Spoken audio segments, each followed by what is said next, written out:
Sir, ഇപ്പോൾ ഈ പഹൽഗാം ആക്രമണത്തിന് ശേഷം അഹമ്മദാബാദിൽ, അതായത് ഗുജറാത്തിലെ ഒരു പ്രത്യേക മേഖലയിൽ ബംഗ്ലാദേശികൾ വന്ന് തമ്പടിക്കുന്നു. ആ പ്രദേശത്തിന് തന്നെ ബംഗ്ലാദേശി മേഖല എന്നൊക്കെയാണ് കേൾക്കുന്നത്. സാറിന് ശ്രദ്ധയിൽപ്പെട്ടിരുന്നു അങ്ങനെ സംഭവം? ഇത് ശുദ്ധീകരിച്ചു. ആണോ? അവരെ മുഴുവൻ ഒഴിപ്പിച്ചു, വൃത്തിയാക്കി. പഹൽഗാമിന് തൊട്ട് പിന്നാലെ ഗുജറാത്ത് ഒരു നിർണായക സംസ്ഥാനമാണ് ഇന്ത്യയും പാകിസ്ഥാനുമായിട്ടുള്ള സംഘർഷത്തിൽ. 4 സംസ്ഥാനങ്ങളാണ്: രാജസ്ഥാൻ, ഗുജറാത്ത്, ജമ്മു കശ്മീർ, പഞ്ചാബ്. അത് എപ്പോഴും ജാഗ്രത പുലർത്തേണ്ട സംസ്ഥാനങ്ങളാണ്.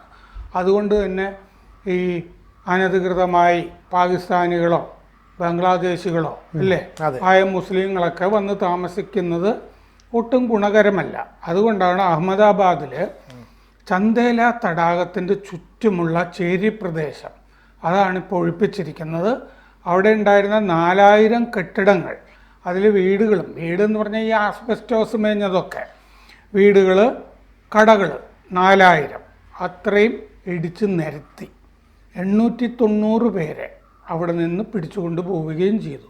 അതിൽ 200 പേരെങ്കിലും അനധികൃത കുടിയേറ്റക്കാരാണ്, പ്രത്യേകിച്ച് രേഖകളൊന്നുമില്ല എന്ന് വ്യക്തമായിട്ടുണ്ട്. ഇത് അഹമ്മദാബാദിൻ്റെ തെക്കേ അറ്റത്താണ്. അഹമ്മദാബാദിൽ 3 തടാകങ്ങളുണ്ട്. 2 നഗരഹൃദയത്തിലാണ്. ഈ തെക്കേ അറ്റത്തെ ഈ തടാകം അധികം ശ്രദ്ധിക്കപ്പെടാതെ, ഇതിൻ്റെ അധികം ചരിത്രമൊന്നും അറിയാതെ നിൽക്കുന്നൊരു തടാകമാണ് ഈ ചന്ദേല എന്ന് പറയുന്നത്.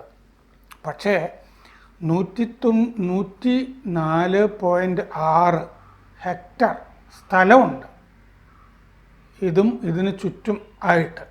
അതാണിപ്പോൾ ഒഴിപ്പിച്ച് വൃത്തിയാക്കി എടുത്തിരിക്കുന്നത്. 3 തടാകങ്ങളിൽ അധികമൊന്നും എഴുതപ്പെടാത്ത തടാകമാണ് ഈ ചന്ദേല.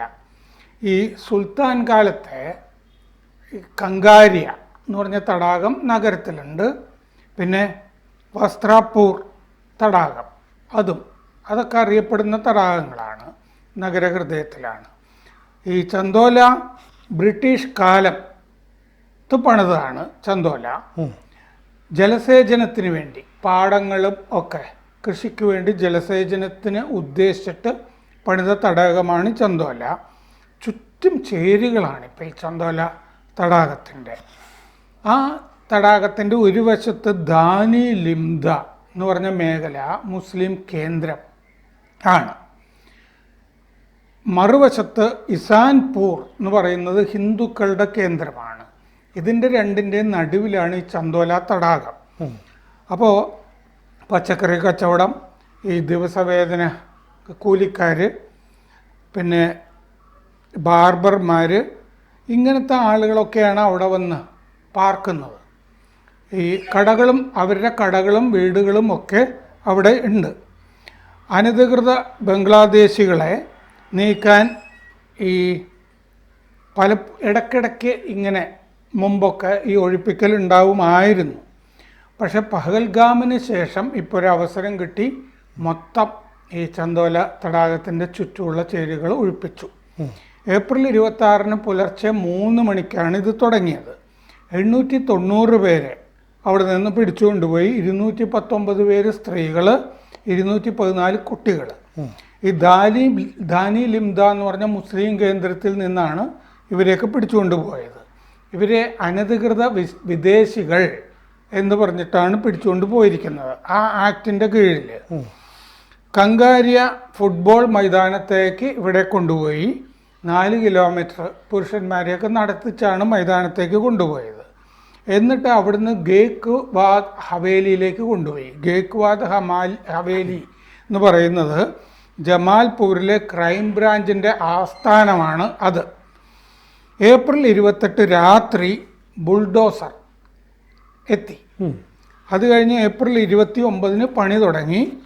വീടുകളും കടകളുമായിട്ട് 4000 സ്ട്രക്ചേഴ്സ്, കെട്ടിടങ്ങൾ തകർത്ത് കളഞ്ഞു. ഇപ്പോൾ നല്ല വൃത്തിയായി ശുദ്ധീകരിക്കപ്പെട്ട് നിൽക്കുകയാണ് ആ സ്ഥലം. ചിത്രങ്ങളും കാണാം.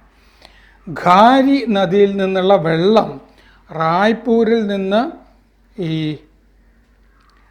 കനാലിലേക്ക് ഒഴുകുന്നതിൻ്റെ ഇടയിൽ, ഒഴുക്കി വിടുന്നതിൻ്റെ ഇടയ്ക്കുള്ള തടാകമാണ് ഇത്. അപ്പോൾ ഖാരി നദിയിൽ നിന്നുള്ള വെള്ളം റായ്പൂരിൽ നിന്ന് ഖാരിഘട്ട് കനാലിലേക്ക് ഒഴുക്കി വിടുകയാണ്. അതിൻ്റെ ഇടയ്ക്കുള്ള തടാകമാണ് 1881 പണിത തടാകമാണ്. ചുറ്റുമുള്ള പാടങ്ങൾ നനയ്ക്കാൻ വേണ്ടി. കനാലുകൾ മുഴുവൻ ഇപ്പോൾ ഈ മലിന വസ്തുക്കൾ കൊണ്ട് അടഞ്ഞിരിക്കുകയാണ്. അപ്പോൾ കനാലിൽ കൂടി വെള്ളമൊന്നും ഒഴുകുന്നില്ല. തടാകങ്ങളും വേനൽക്കാലത്തൊക്കെ പ്രധാനപ്പെട്ട തടാകം. ഇതിന് 3 ഭാഗമുണ്ട്. മറ്റേ മോട്ട എന്ന് പറയുന്ന വലുത്, 2 ചെറുത് നാന എന്ന് പറയുന്നത്. ഈ വലിയ കനാലൊക്കെ വേനൽക്കാലത്തൊക്കെ വരണ്ട് കിടക്കുകയായിരിക്കും. അപ്പോൾ കനാലല്ല, ഈ മറ്റേ തടാകത്തിൻ്റെ വലിയ ഭാഗം. അപ്പോൾ ചേരിയിൽ ഒന്നിൻ്റെ പേര് ബംഗ്ലാദേശ് ബസ്തി എന്നാണ്. ഈ ചന്തോല തടാകത്തിൻ്റെ ചുറ്റുമുള്ള ഒരു ചേരി ബംഗ്ലാദേശി ബസ്തി എന്നാണ് അറിയപ്പെടുന്നത്. കഴിഞ്ഞ കൊല്ലം ഒക്ടോബറിൽ 48 അനധികൃത ബംഗ്ലാദേശി കുടിയേറ്റക്കാരെ അവിടെ നിന്ന് ഒഴിപ്പിച്ചിരുന്നു. ഈ കഴിഞ്ഞ ഫെബ്രുവരിയിൽ 18 പേരെ എന്ന് പറയുമ്പോൾ ബംഗ്ലാദേശിൽ നിന്ന് പലരും വന്ന് ഇടയ്ക്കിടയ്ക്ക് പാർക്കുന്ന സ്ഥലമാണിത്. 18 പേരെ ഫെബ്രുവരിയിൽ ഒഴിപ്പിച്ചിരുന്നു. 74 ബുൾഡോസറുകൾ ഇപ്പോൾ ഈ ശുദ്ധീകരണത്തിൽ പങ്കെടുത്തു. 200 ട്രക്കുകളും 1.5 ലക്ഷം ചതുരശ്ര മീറ്റർ വൃത്തിയാക്കിയെടുത്തു. മെയ് 1-ാം തീയതി പരിപാടികൾ തീർന്നു. 200 പേര് അനധികൃത കുടിയേറ്റക്കാരാണെന്ന് വ്യക്തമായി.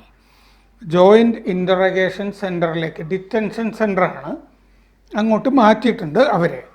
ഇതിൻ്റെ ഇടയ്ക്ക് ഹൈക്കോടതിയിൽ ഈ ശുദ്ധീകരണ പ്രക്രിയ അത് സ്റ്റേ ചെയ്യാനായിട്ട് ആളുകൾ പോയിരുന്നു. സ്വാഭാവികമാണല്ലോ.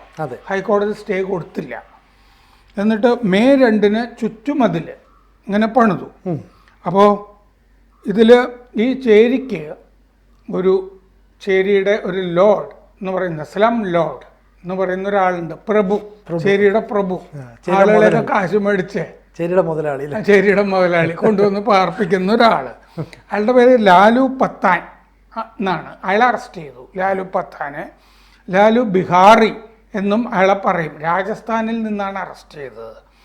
അയാളുടേതായിട്ട് 100 വസ്തുക്കൾ ഉണ്ടായിരുന്നു. പ്രോപ്പർട്ടി ചേരിയുടെ ഉള്ളിൽ. അതും തകർത്തതിൽപ്പെടും. ഈ കടയൊക്കെ ആയിട്ട് പണിതിട്ട് വാടകയ്ക്കൊക്കെ കൊടുക്കുന്ന വീടുമൊക്കെ പണിതിട്ട് വലിയ മുതലാളിയാണ്. അപ്പോൾ അയാളുടെ ഈ 100 പ്രോപ്പർട്ടിയും തകർത്ത് കളഞ്ഞു. ഇപ്പോൾ മുമ്പ് ഈ അൽഖേദ സ്ലീപ്പർ സെല്ലുകൾ എന്ന് പറഞ്ഞിട്ടേ 4 പേരെ അവിടെ നിന്ന് ഈ മേഖലയിൽ നിന്ന് പിടിച്ചിട്ടുമുണ്ട്.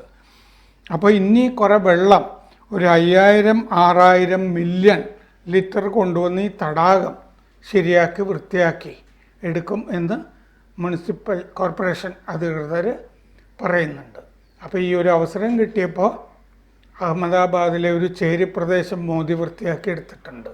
ഈ ബംഗ്ലാദേശികളൊക്കെ വന്നുകൂടി ഈ കൊള്ളില്ലാത്ത പ്രവർത്തികളൊക്കെ നടത്തിക്കൊണ്ടിരുന്നത്, ഭീകരപ്രവർത്തനവും ഒക്കെ നടത്തിക്കൊണ്ടിരുന്നത് മാറ്റിയെടുത്തിട്ടുണ്ട്. ശരിക്കും പറഞ്ഞാൽ ഇപ്പോൾ ഈ ഗുജറാത്ത് എന്ന് പറയുന്ന ഒരു അതിർത്തി സംസ്ഥാനം എന്ന് പറയാമല്ലോ. അങ്ങനെയുള്ള സ്ഥലത്തേക്ക് ഈ ബംഗ്ലാദേശികൾ കുടിയേറി വരുന്നുണ്ട്. അപ്പോൾ ഈ ബംഗാളിൽ മാത്രമല്ലല്ലോ. നേരത്തെ ഈ മുംബൈ സ്ഫോടന കാലത്തെ ആ അജ്മൽ കസബ് എന്ന് പറഞ്ഞ അയാളും ഒക്കെ ഗുജറാത്ത് തീരം വഴിയൊക്കെ അല്ലേ കടന്നു. ഗുജറാത്ത് തീരം വഴിയൊക്കെ. അപ്പോൾ ശരിക്കും പറഞ്ഞാൽ അവിടെ സെക്യൂരിറ്റി സംവിധാനങ്ങൾക്ക് ഇനിയും അലർട്ട് ചെയ്യേണ്ട ഒരു സാഹചര്യമാണ്, പ്രത്യേകിച്ച് ഈ ഒരു യുദ്ധസമാനമായ സാഹചര്യത്തിൽ, അല്ലേ? അതായത് മോക്ക് ഡ്രില്ലുകൾ നടത്തുന്ന സ്ഥലങ്ങളുടെ പട്ടിക വന്നിട്ടുണ്ട്. അതിൻ്റെ അകത്ത് പുതുച്ചേരിയൊക്കെ ഉണ്ട്. അപ്പോൾ തെക്ക് അതിൽ നിന്ന് ഒഴിവാക്കപ്പെട്ടിട്ടില്ല. ISROയുടെ കേന്ദ്രങ്ങളൊക്കെ ഉണ്ടല്ലോ ഇങ്ങനെ തുമ്പയൊക്കെ തിരുവനന്തപുരം. അപ്പോൾ അതുകൊണ്ട് അത്തരം കേന്ദ്രങ്ങളുമൊക്കെ വലിയ അലർട്ടായിട്ട് നിൽക്കണം. സമുദ്ര അതിർത്തിയാണ് പ്രധാന പ്രശ്നം. അതൊക്കെ പ്രശ്നമാണ്. അപ്പോൾ അത്തരം അതിർത്തികൾ. പിന്നെ ബക്രാനങ്കൽ ഡാമിന്റെ പേരൊക്കെ അതിൽ ഞാൻ കണ്ടു പട്ടികയിൽ. കാരണം നമ്മൾ ഈ നദീജല പ്രശ്നം ഉയർത്തിയത് കൊണ്ട് ഡാമിനെതിരെയൊക്കെ ആക്രമണം വരുമോ? അവര് പറഞ്ഞിരുന്നല്ലോ ഇനി ഡാം കിട്ടിയാൽ ഞങ്ങൾ അതിന്റെ കല്ല് വരെ ഇളക്കി കളയുമെന്നൊക്കെ. അത് അവിടുത്തെ കാര്യം. ഇവിടെയും ഡാമുകൾ ഉണ്ടല്ലോ. ഇപ്പൊ ബക്രാനങ്കലും ഒക്കെ ഒരു അലർട്ടില് നിൽക്കുകയാണ് ഇപ്പോൾ. സാറേ ഇക്കണക്കിന് ഈ രീതിയിൽ പോവുകയാണെങ്കിൽ ശക്തമായ നടപടി എടുത്ത് മുന്നോട്ട് പോയില്ലെങ്കിൽ ഇനിയും ഇവർ ഭയപ്പെടാതെ ഇന്ത്യയിലേക്ക് വരുന്നൊരു സാഹചര്യം ഉണ്ടാവില്ല. ഈ ബംഗ്ലാദേശികൾ അതുപോലെ തന്നെ കാശ്മീരിൽ കൂടെ ഈ നുഴഞ്ഞു കയറുന്ന ആൾക്കാർ ശരിക്കും ഒരു പാഠം പഠിപ്പിക്കേണ്ട സമയമാണ്. അല്ല, നമ്മളിപ്പോൾ ചെയ്യാൻ പോകുന്നത് ചില പ്രധാന ആക്രമണങ്ങൾ നടത്തും എന്നാണ് സൂചന. എന്ന് പറഞ്ഞാൽ ഈ ഭീകരതയുടെ വേരറക്കുന്ന അതാണല്ലോ ലക്ഷ്യം. അതെ, ഇനി തലപൊക്കരുത്. അപ്പോൾ ഇനി ഹാഫിസ് സയ്യിദ് പോലുള്ള സാധനങ്ങളുണ്ടല്ലോ, പൊങ്ങി വരരുത്, വൃത്തികെട്ട ജന്തുക്കൾ തല ഉയർത്താത്ത വിധത്തിലുള്ള കാര്യങ്ങളാണ് ചെയ്യാൻ പോകുന്നത്. കൂടുതൽ വാർത്തകളും വിശേഷങ്ങളും നിങ്ങളിലേക്ക് എത്താൻ ABC മലയാളം സബ്സ്ക്രൈബ് ചെയ്യുക, ബെൽ ബട്ടണും അമർത്തുക.